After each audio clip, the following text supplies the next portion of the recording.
விஜய் தான் ஒரு நடிகனா இருக்கிறது மட்டும் தன்னோட சொந்த வாழ்க்கை. பட் அதுக்குன்னு சொல்லிட்டு ரோட்ல அவுத்து போட்டு ஆடினானா அது சொந்த வாழ்க்கைன்னு சொல்ல முடியாது. Sorry for my language, but இவங்களுக்கு இதுதான் லாங்குவேஜ் புரியும். இதான் புரியும். நெத்தில அடிச்ச மாதிரி. ஆமா.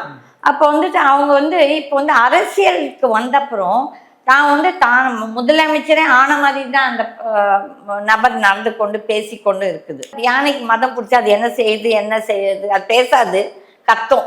இதுவும் அதே டைப்ல தான் கத்துது. தான் ஏதோ பெருசா தான் பெண்களையே காப்பாத்துற மாதிரியும் அவங்க தவிர்த்துட்டு வேற யாருமே பெண்களை காப்பாற்ற முடியாத மாதிரி பேசுற ஒரு நபர் ஃபர்ஸ்ட் தான் முதுகுல என்ன அழுக்கு இருக்குது, அடுத்தவங்க முதுகுல அழுக்கு இருக்கு. நான் உங்க முதுகுல அழுக்கு இருக்குன்னு சொல்றேன், என் முதுகுல என்ன அழுக்கு இருக்குதுன்னு நான் பார்க்கணும். தமிழகத்தின் பல எம்பி எம்எல்ஏக்களின் வெற்றிக்கு வித்திட்ட கிங் 360 தேர்தல் வியூக சாப்ட்வேர் 2026 புதிய வாக்காளர்களின் அப்டேட் விவரங்களுடன் உங்கள் தொகுதியில் உங்கள் வெற்றிக்கு வித்திடுகிறது.